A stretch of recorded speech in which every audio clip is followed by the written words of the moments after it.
it be on my computer, I'm going to upload it where it needs to be uploaded. So this session is about the group of videos that was shared first in a text message from Jamila and April, and then I gathered them all and found a couple more about the same subject, the same thing from different states, and I put them all in the email. It's just simply about young people. Um, their phones were taken by. It's usually a substitute who does that, takes their phones, and then they just go off on the substitute. In a couple of cases, they actually beat the substitute bloody. In another case, a young woman pepper sprayed a substitute. And so all those substitutes or other teachers need the same strategies, which is why we gather them all and put them together, and we'll talk about them all. And I noticed that it was substitutes, meaning the substitute teacher probably did not have a relationship with those kids. And though the kids were just out of pocket, I mean, there's no reason why a child should attack a teacher, especially about a phone. There's no reason why any of that should ever happen. It is completely disrespectful, completely appalling, and completely out of pocket. But there's some things that teachers can learn how to do in order to avoid that. And that's what we're talking about this evening. Okay. Well, I looked at one of them, and the video was the one on the parenting is hard. God help us all. With the little girl who was checking her mama for taking her phone. Yeah. For me, my first thing is always to that helps is to identify essential questions to help to guide or direct the flow of information. So I asked myself when I was watching this, one of the questions for me would have been, how do children view authority figures? Because for one, now her mama couldn't get her to shut up or do anything. But when the police came in, she was very humble, very accommodating, and shut her mouth up as she should have. Okay, so that would be one of the questions that, to me, when I think about the other situation with the the boy, the student that beats up the teacher, and all these situations, how do children really view authority figures, whether they're in the home or outside the home? Another question would have been, why does a child, why is it that our children don't see the parents as authority figures? That would be another question. And I think a lot of that has to do with, number one, the authority has been taken out of our homes, not only with us usurping our authority by letting our children do whatever they want to do, but also by a system that has systematically ousted the parent. When I grew up, you couldn't you couldn't decide your schedule or your curriculum without a parent being present.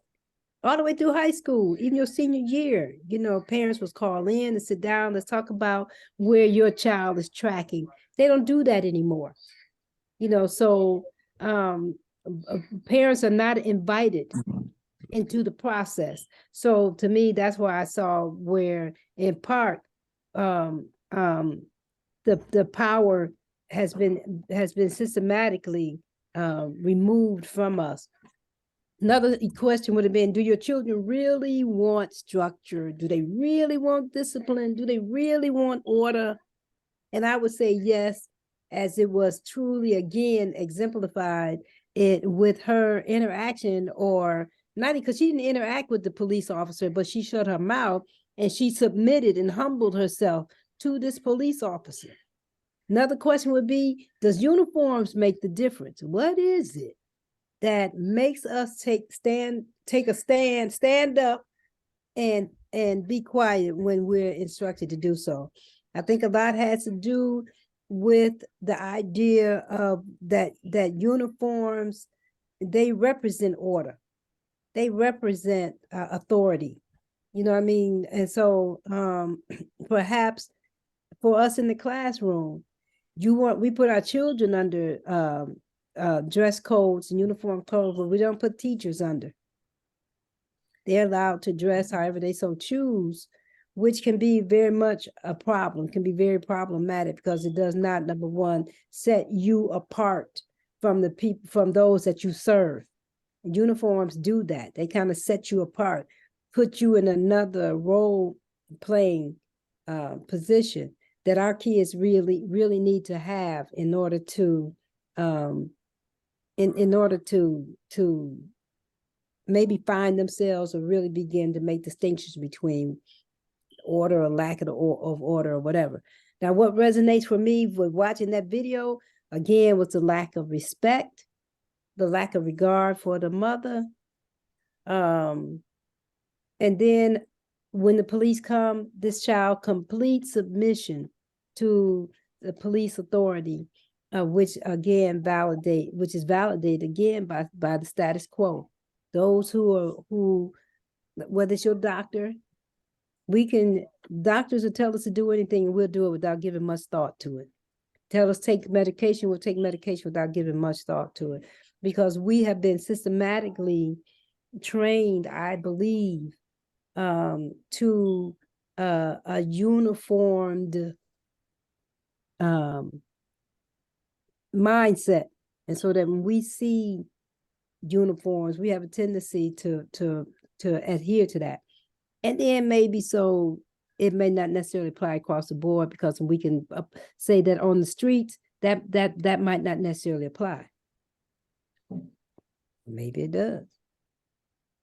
So what you think? Well, I want to bring up the fact that technology is like a drug. The amount of use, there's something that is produced from, I don't know, something in a computer or iPad or even a phone that stimulates the brain like a drug, and it affects the brain like a drug. So, I think these children, we are adults too, because some of us can't put our phones down either. And drug addiction is, it's intense. It produces a high in people, a euphoric high. And that's what happens when we are hooked on the technology. That's what's happening to these kids with these phones. The result of having a phone, just like on a drug, directly increases what you could endorphins signaling in the lymphatic system. And when you take that away, they react like a drug addict. It's the same thing. And it's like a stimulant. And it is a problem. So we got to figure out how to get these phones out of these young people's hands while they're in school. And I don't think it's a responsibility of a teacher to take that child's phone, especially since nowadays the things that we see, because our teacher is taking this phone. And then second of all, a teacher who has a relationship with that child might be able to get that phone out of that child's hands easier without being attacked than a substitute, because the substitute teacher has not had the opportunity or the time to create a relationship with this child. I have found, even with the worst of the children, when I build a relationship with them, a professional relationship where they get a chance to know me, I get a chance to know them, I know their triggers, they know I don't mean them any harm, then I might be able to take their phones or get them to put their phones in my hand. But a substitute teacher, I just don't see that as being the right thing. That is administration's responsibility. If there's a no telephone policy in the school, then administration need to set up whatever system they set up so that by the time that child gets to my classroom, they won't have that phone in their hands and I don't have to worry about it. The other thing is um, a regular teacher can use those phones to her benefit or his benefit. The most of us have a phone in our hands. You can look up a word, you can do research, you can type in a Google Doc, you can type in a Word doc, you can do all kind of stuff on your phone. But a substitute teacher taking the phone out of a student's hand, that's administration's responsibility. And if they find themselves having to do it, then administration has not done their job. Well, speaking on the administration portion, I think that's something that needs to be established before the school year takes place. That's something that the administration, the teaching staff, the parents need to all come together and reach an agreement. See, because if, as an administrator, if I say there's a no phone policy in a classroom, but you're sending your child to school with the understanding, well, you need to keep your phone on you because I might need to call you. And parents will call during class time, like they don't know what their student is doing at that time. Then there's a breakdown within the system. So it has to be a system developed and then put in place. And it can't just be for a few, it has to be across the board. If I'm an administrator and I say it's a no phone policy, well, then I also don't expect my instructional staff or the rest of the faculty to, throughout the day, just haphazardly be on their phone, because you're modeling the behavior that you're expecting. And unfortunately, children do what they see. And we can say, do as I say, not as I do, but we know that doesn't hold a whole lot of water. So there has to be a meeting of the minds. If we want to say, well, you can have the phone because you can do research in it, then understand there's other things that's going to come with that also. I can text during class and set up some foolishness for after school or during school. When I was in school, food fights in the cafeteria were word of mouth. Mm-hmm. Now they don't have to be word of mouth, they're via text. Yeah, that's true.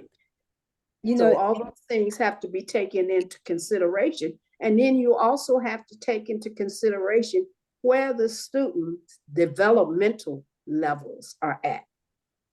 You're handing a kid a phone when they're 2 and 3.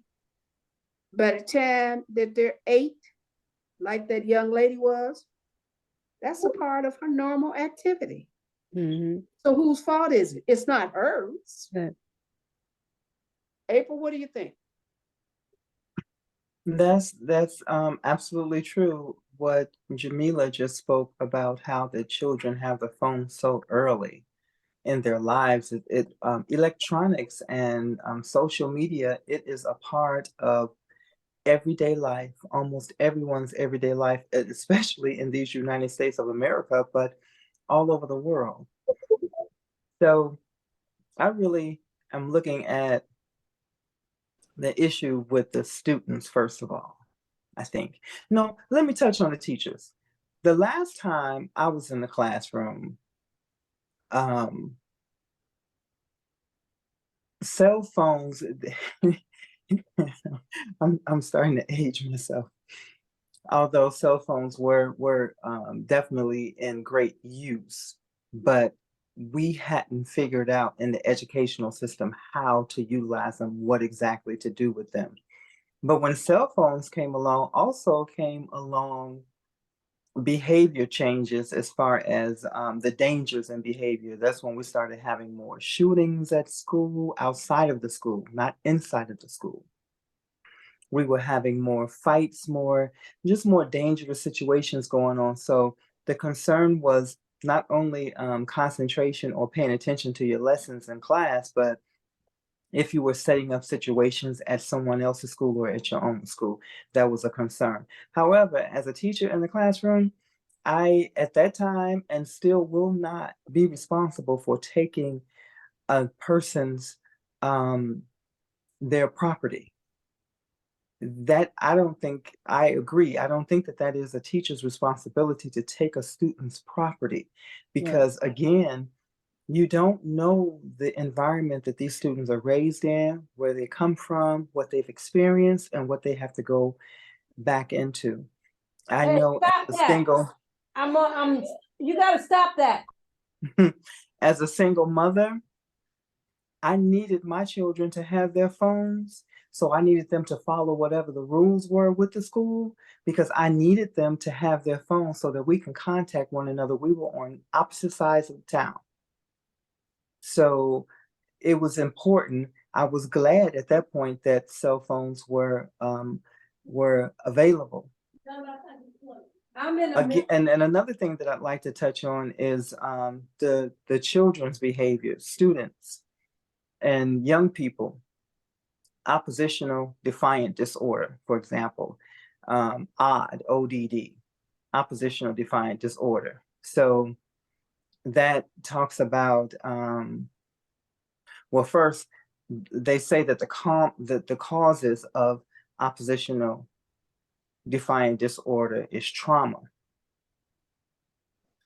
Mental ill is categorized as a mental illness, but if there's trauma, inconsistent discipline by parents, abuse in a home from a parent or wherever they're experiencing abuse. So we're talking about them having access to social media. They can watch abuse. For children at certain ages to be exposed to certain things, for example, I know of some young children that it was their everyday thing after school to watch porn, and they were in elementary school. They were in the safety of their grandmother's home, and she had no idea. It was another teenage child that told me that these kids were watching porn, and their grandmother had no idea. She was in the kitchen cooking them a healthy dinner. That's abusive to me, for children to be exposed to something too early for their maturity to understand. And also, oppositional defiant disorder means that you have young people who do not respect authority. They're starting arguments. They're disagreeable. They don't want to follow rules, whatever the rules are. If you say the rule is go up, they want to go back. If you say the rule is to go to the left, they want to go to the right. They're defiant. They're resistant to what should be done. So there's a lot going on in the classroom. Removing parents' authority over their children, when that came about, that brought on a whole wave of issues. Removing authority from parents, from all parents. You can't whip, well, not whip, but you can't spank your child. There's a certain way, and or a child can report you, came about because there was abuse going on. But all parents weren't abusing their children. But everyone had to suffer the authority of their parenthood because some parents had disorders themselves, apparently. Again, I would not take on the responsibility of taking a child's property. I believe that is administration and a parent's responsibility. Yeah, I And agree in the with that. classroom, I would ask a student if they're on their phone and it's disrupting what's going on in the classroom. I would ask them to step out in the hallway. If you won't hang up your phone, you already know what the rules are. So I don't have to tell you. So Yeah. if that call is something you must do, if you must stay on your phone, then step out in the hallway, take care of that, and come back when you're ready to do what we're doing. And I at think which that, point there should be a hall monitor in the hallway to see that, and then they handle it. however, I would not take a student's phone. And that takes because I know when there's a disruption in the classroom, one of the first things that we want to do is remove the person that's causing the distraction and the disruption away from the group, or remove the group away from them, so that that person can be handled one to one. So you having that student go in the hallway is a good thing, because in a school that's monitored, there is a monitor in the hallway, and then they can handle. So you removed that disruptive student and their phone away from the group, and then you can continue teaching, and whoever's in the hallway need to handle that. Another thing that it does is it shows the students some respect, and it shows the rest of the students in the classroom that I'm not trying to fight, I'm not trying to be argumentative. I'm Yeah, trying to do what I'm here for, and you should be trying to do what you're here for. And yeah, if you have another emergency or something else going on, yeah, then go take care of that. yeah, Because in this classroom right now, this is what's going on. yes, But, English or you know, math. absolutely, absolutely. I think with subs too, is that try, there is a protocol and there's, and if you have security in the building, that protocol says that you're to call the security. You are not the first respondent anyway, really, whether you teacher or sub. But substitutes, maybe they need to revamp and go through some PD training with subs in terms of There's where not usually any available for substitutes. There's I not know available for substitutes, so it's they not can't for go the through most part. anything on their own. So, but what I'm saying, if we're saying it's an administrative, It is. and it is, then Yep. it needs to become something where subs are taken through some kind of PD training in Yeah. terms of behavior in a class, in today's classroom. You Mhm. remember when our whole premise, even with writing trust, was to come up with a idea or a platform or framework that talked about this 21st century child who is nothing like the 20th century, 18th century, 19th century child. This is a whole nother ball of wax that requires another set of dynamics, safeguards, dynamics, procedural safeguard, whatever the word is, for dealing with our children. They're not the same children that we might have grown up on or who we were. And subs, in particular, administrators and teachers should make it clear to them who they are not in the classroom as opposed to just who they are. Okay. Well, that could be up under project base for training, to get feedback to what not only does the administration, but what the teaching faculty or the school faculty, the parents, and the students think are their responsibilities. Because again, with the lack of communication, we're working off of people's own understanding or ideals or concepts of what's acceptable. Between the four of us, we can have different views, which we do. And they do too. So you have to be able to communicate to get an understanding of what everybody's understanding and viewpoints are. If I think this phone is an extension of who I am, and not having my phone changes who I am, then we're going to have some day-to-day issues. And see, and being real about it, going up in the classroom, like with my twin girls and stuff in the high school level, these teachers, we keep looking at our kids, but we really do have to spend just as much time looking at our teachers, looking at our parents, and our administration. And it's not just the teachers, and it's not, the students, or and also the subs who, when you're coming in here, what is your perception of this environment, this learning environment.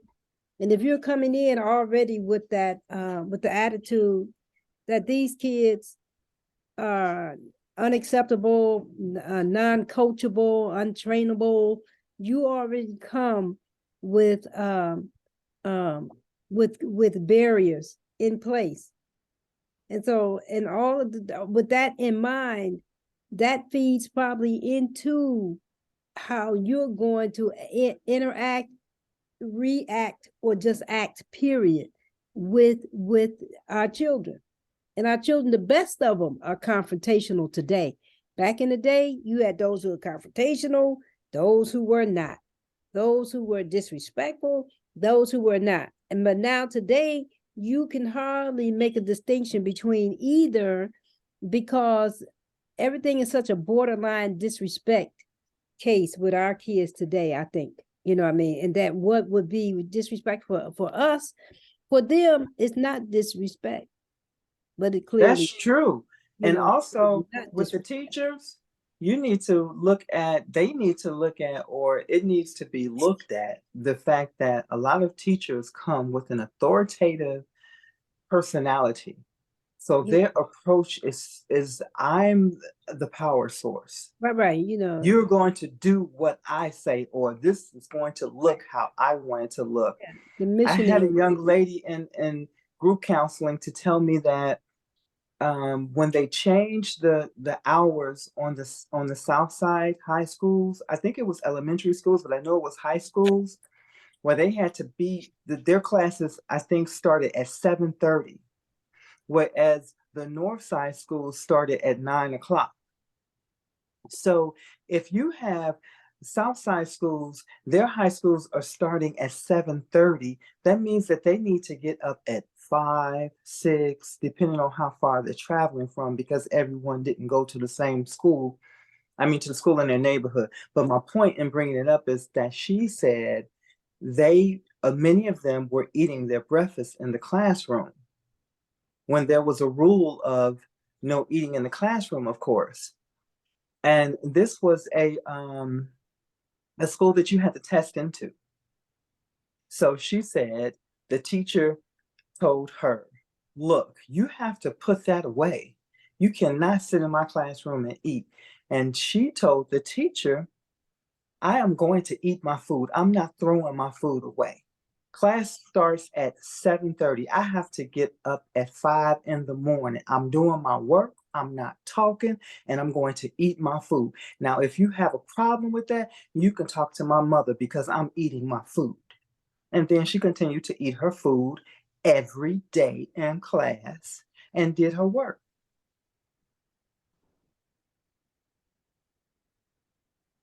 You know what? The student had a point, but she just went about it wrong. She needed to eat. Her mother should have come into the school and made those arrangements. So she wouldn't have to speak up for herself in such a very negative and disrespectful way. Right. That was so. Some people always say, what's wrong with these kids? What's wrong with these kids are the adults around them. Her mother should have made those arrangements, starting with administration and then with the teacher. Should have come to ask. The mother should have come to ask, not put that on that child like that. That's not fair to that child. It's just not.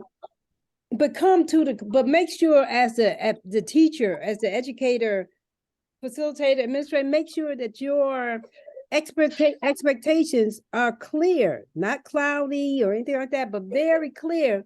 She shouldn't have got past that front door. Exactly.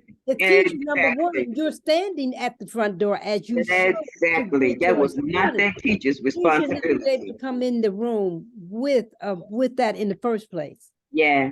And then secondly, see at the door, you don't want the phones out before they walk in that classroom. Put your phones away. And if you can't accommodate, you stand over here and we'll find out why you can't be accommodating.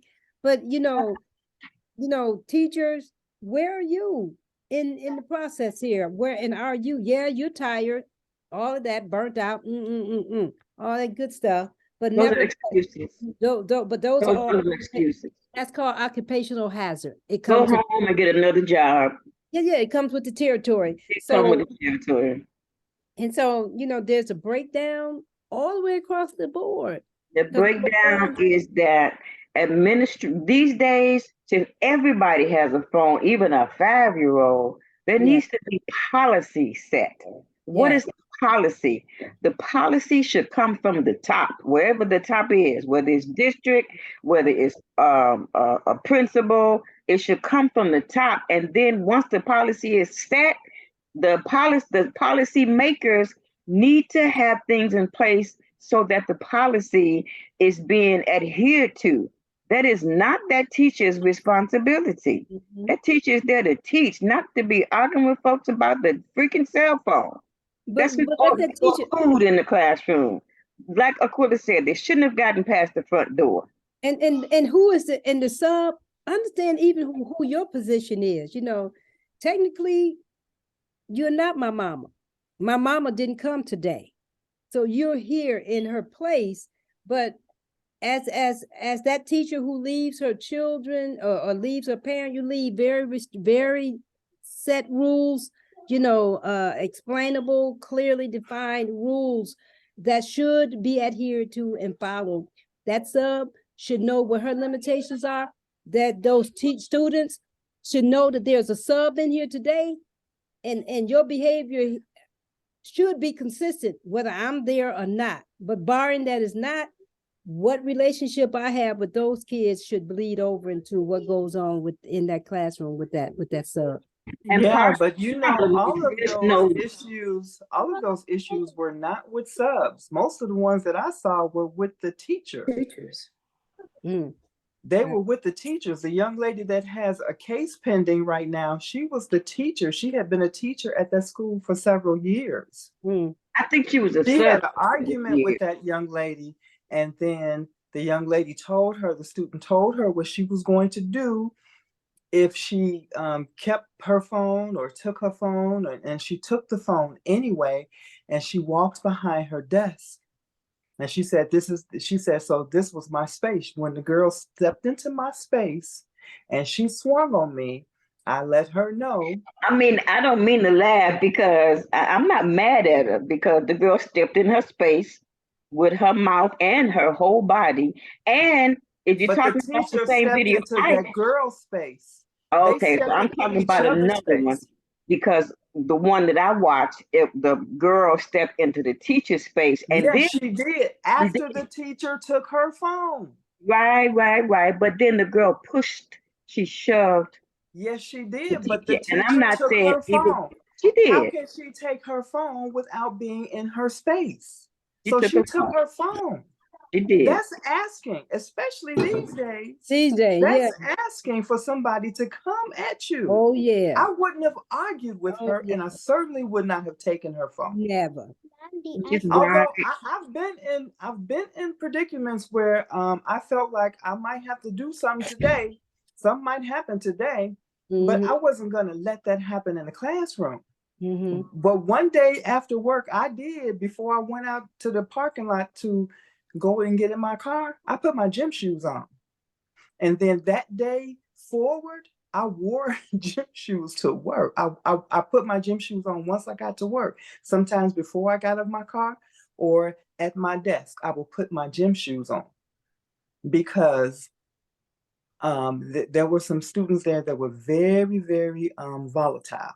They were very violent. There was a change of administration, and they were very angry about it. But see, that again becomes an administrative problem. You shouldn't feel unsafe when you got to fight to your car. That's the administration's, not that teacher. Yeah, that's at that particular school. There was a transfer of administration going on. So some old and some new. And the new administration wasn't there on site all the time. The old administration that was still there had an alliance with those students. They were angry. They thought that the new people coming in were, and they were just thinking, crazy, unprofessional, and that we were against them, but we were not against them. And still, That They had an administration alliance is with the one one another. who I put could that. not rely on that administration. I can probably bet $5 that that administration is the one who started that rumor. Oh, of course, they Yeah, did. A lot of but it's things But came still out an of it. again, administrative problem.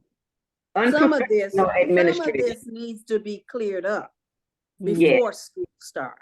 And it yeah, has to be all the way at the top. yes, You know, we yes, have yes, to be active in our community and yes, talk about the changes that need to take place within our community. yeah, You know, Yes, if the schools up north are starting at 9 o'clock, why do our children have to be there at 7:30? right, Yeah. But we're not showing up to the meetings. We're yeah, not being vocal enough. We're yeah, not active enough.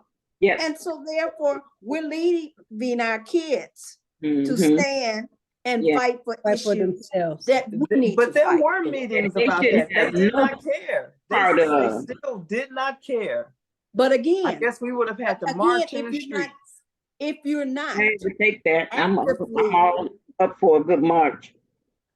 yeah, but you gotta be With more. disobedience, man. It made Yeah, the country. That's how it operates, and they would have got their attention. Unfortunately, I mean, but that's how it operates. Yeah. Get the but it's, attention of the ones up top. Make them move and set policy. And once they set policy, they are to give the schools the resources to make sure that that policy is adhered to. That's in all of this is an administrative problem that's being blamed on teachers. It's Right. not the teachers' it's being problem. blamed on teachers. It's being blamed on students. It's being blamed on parents, and it's what they want. Well, I do think I do now. I do blame the parents. I should add to what I said. Administration, as far to the top as it goes, and parents. I always want to hold parents accountable for their children. What's wrong with the But children is the adults around them.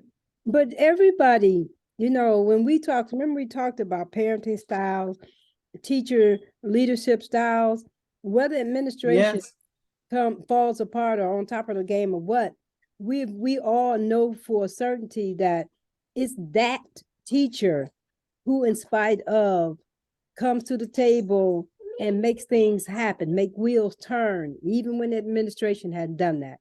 So although it may fall on the administration, any of us has to take on the position that, there's a part for me to play in this. Just like for things that I remember going through. Sorry about that, y'all. Cheerings. They taking my thoughts. But that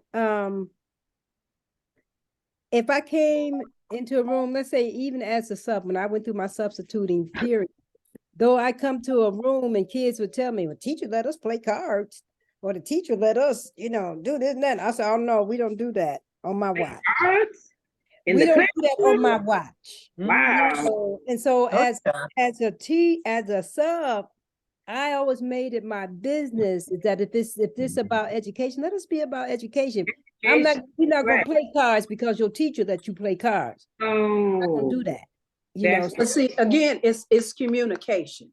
Yeah. When I used to walk in the classroom and introduce myself, okay, this is what we're going to do. These are the things that are acceptable behavior-wise and unacceptable.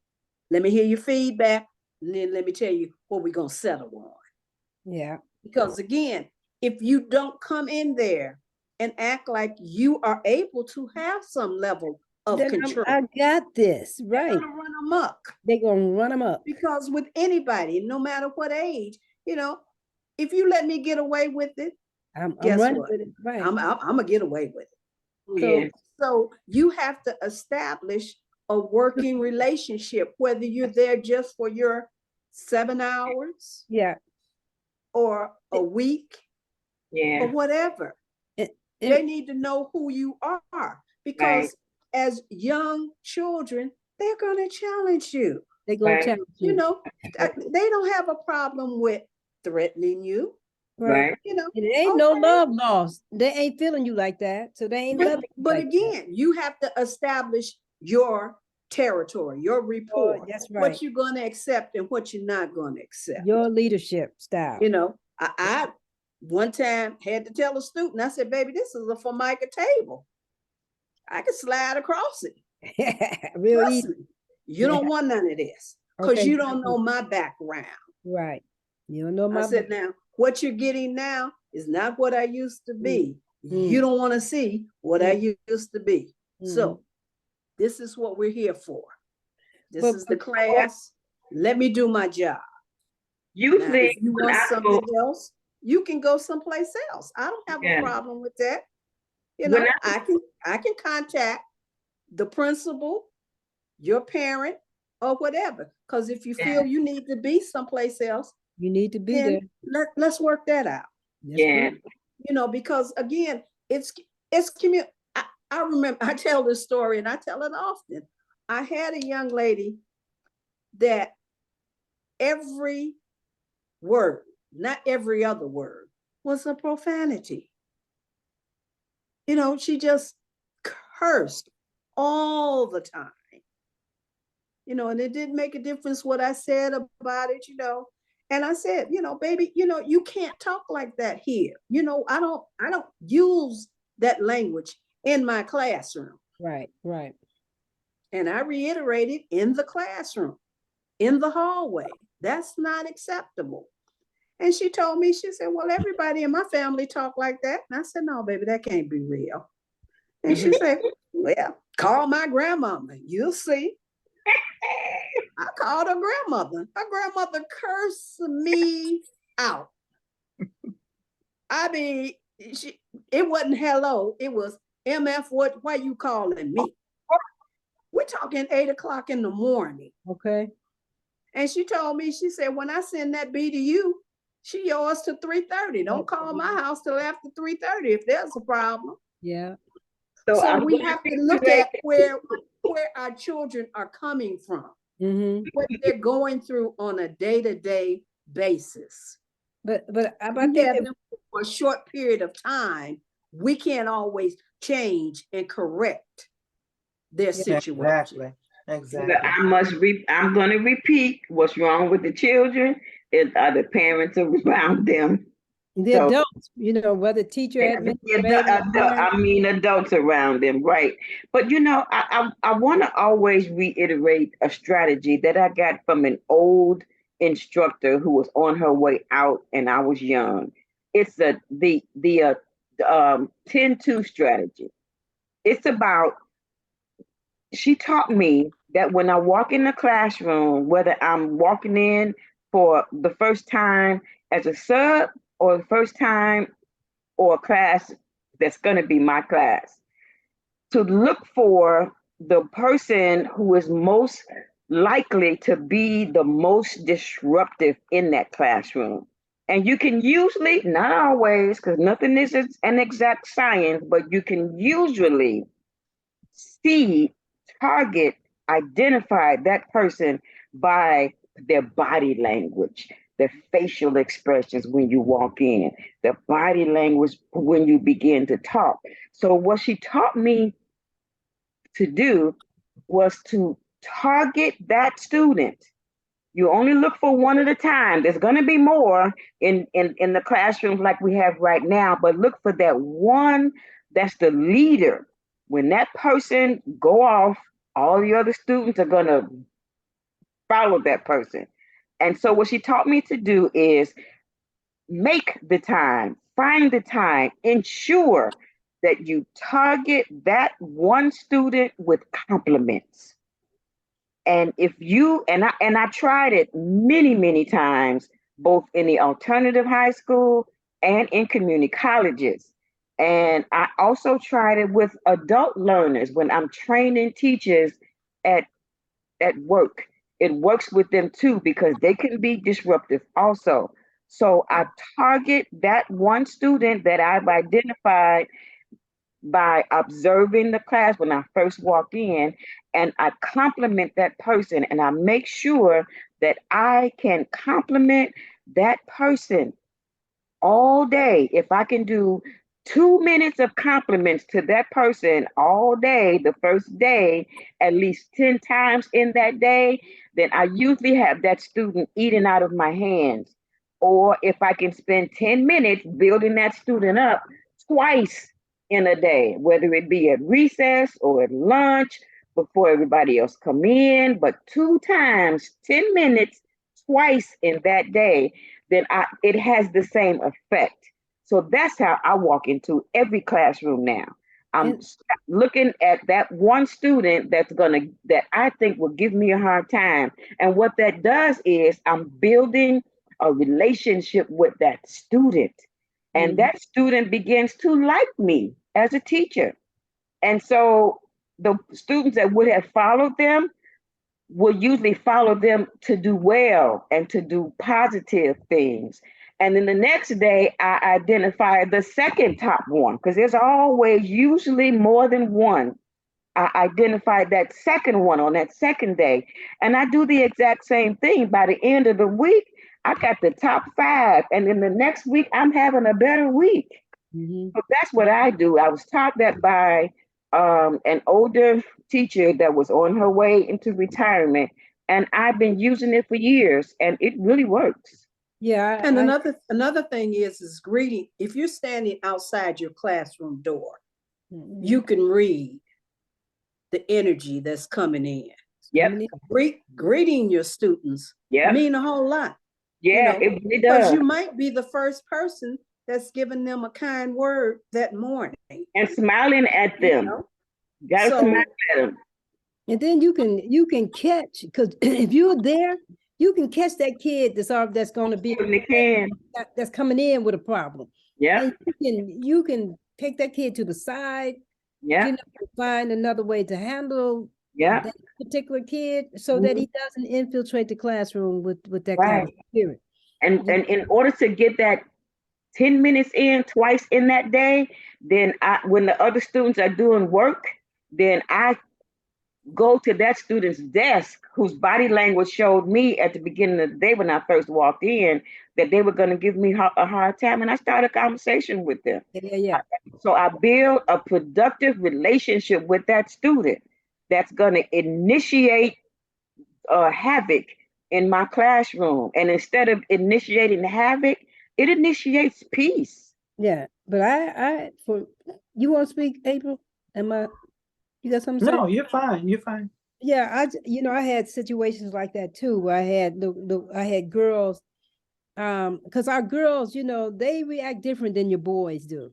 Your girls actually feel that that they have to be confrontational with you. I think their challenge is woman to woman more so than say with your boys and stuff. You get into some more other dynamics, I think, with our girls.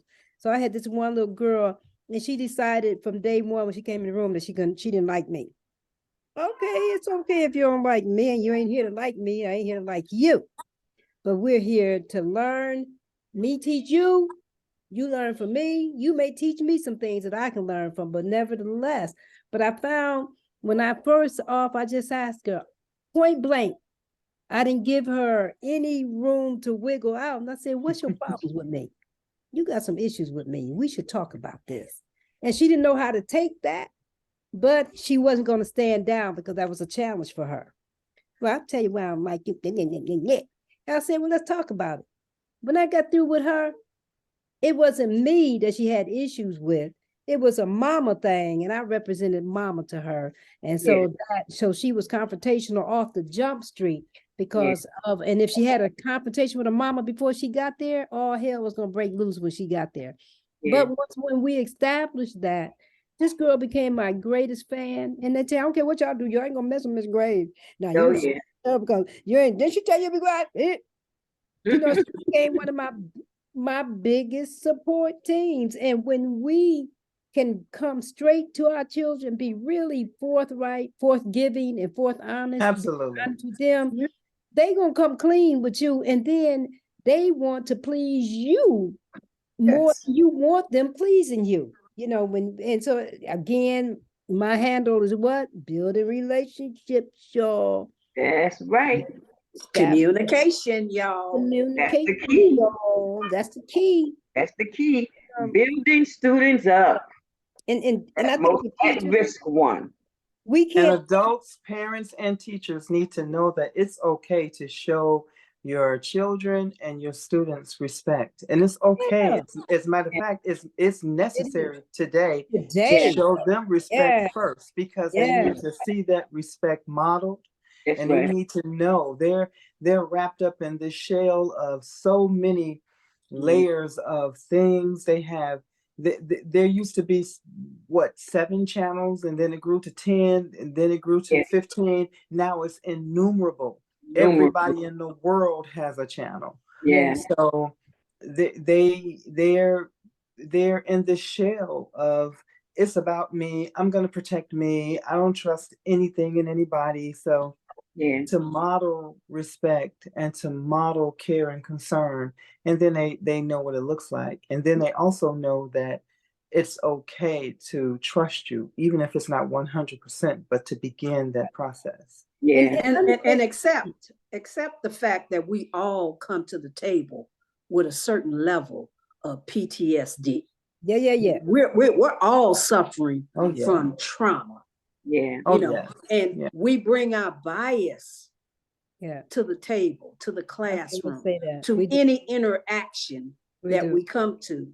Because like April just said, we're protecting ourselves. Yeah. You know, we want to say, can't nobody talk to me like that. Oh, okay. You can believe that, but Right. people are going to come to you whichever way they feel comfortable at.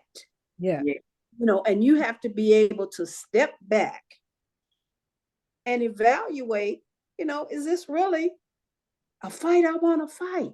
Yeah. I Choose your came here to battle work. I wisely. didn't come to fight, mhm, So some things don't have to be blown out of the water, mhm, Yeah. Mhm. Yeah. Yeah. Understand who your team is at that school. mhm. Let somebody else who's necessarily not in the classroom handle that piece. Yeah. Come into that classroom and give them some skills levels that they need. Yeah, you might be there to teach history, but teach them how to breathe. Yeah. Teach them how to calm themselves down. Yeah. Yep. Because again, we're teachers all the time. Yeah. But I can teach more than just my subject level. Yeah. Let me show you how to stand up and take a deep breath.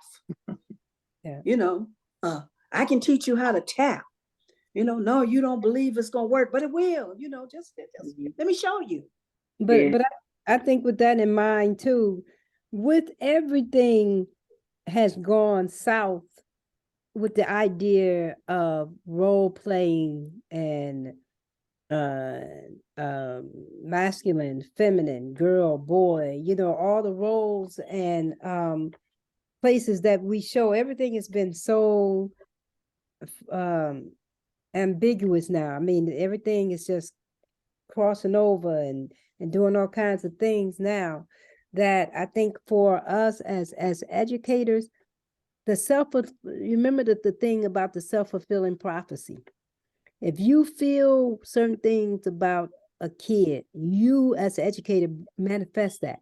As a student, if that student feels certain ways about themselves, that's manifested in their behavior and what they bring to teachers. All of us, we come with our own self-fulfilling prophecies, whether it's about us or about our children. So if we come in and we've already decided that these kids are failures, and a lot of times you'll have teachers. I remember one time as I was as a special ed chair, I had to bring in special ed teachers to where they were subbing or whatever. And we had one who had to stand down because she was afraid, but she needed a job. So she was willing to try to tackle that environment. And was scared out of her mind because her self-fulfilling prophecy said that these kids can't learn, number one. Number two, to watch yourself because they will hurt you and blah, blah, blah, all this stuff. And she brought all of these fears to the table with her.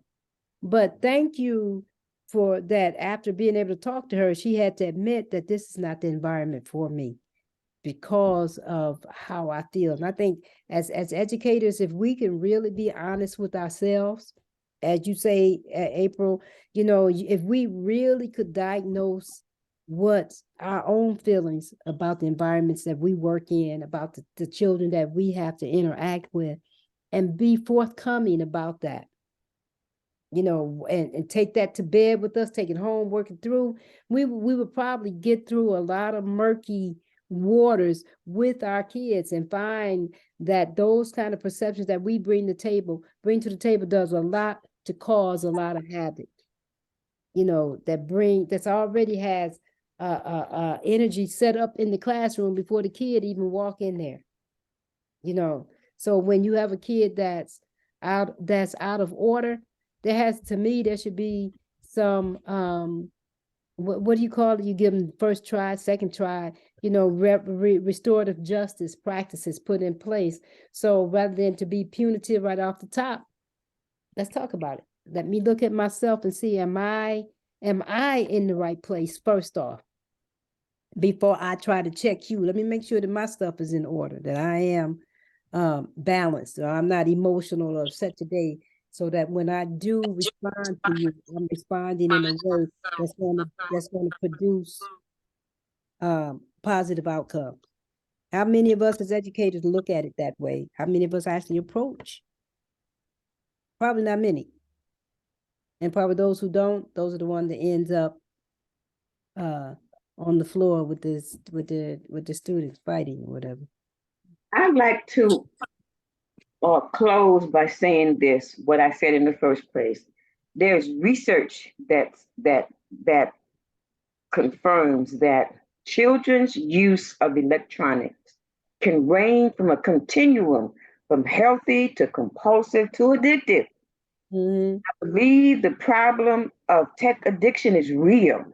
Mm-hmm. So parents should view screen time as something that should be consumed in moderation, like food. And they should insist and encourage that their child's screen time is limited. This way, when it happens in the home, when it's limited in the home, then it's least likely to spill over into a classroom. And at the school, administration is responsible for establishing a cell phone policy and enforcing it. Those teachers should never have had that responsibility. And I doubt if the principal gave them that responsibility. More than likely, again, we can come to the table and think the kids are supposed to do what we say. And by and large, they should, because that's an authoritative move, but they don't.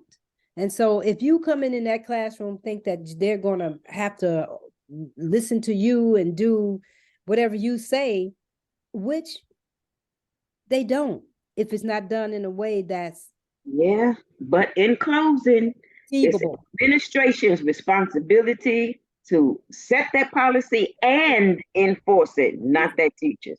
That's true. Yeah. Thank you, ladies. I think we have had a wonderful session. Yes, we have. So I would like to say good night.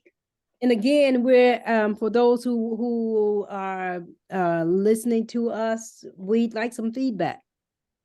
So do we have so that you can feedback in some kind of way? If you want to discuss anything that we've said, maybe you can go to our website and blog us, leave some questions somewhere. That you can leave comments in the comment section of the video on YouTube. You can go to our website, urbaneducoach.com, to see what we can do and how we can help you. Right. Okay.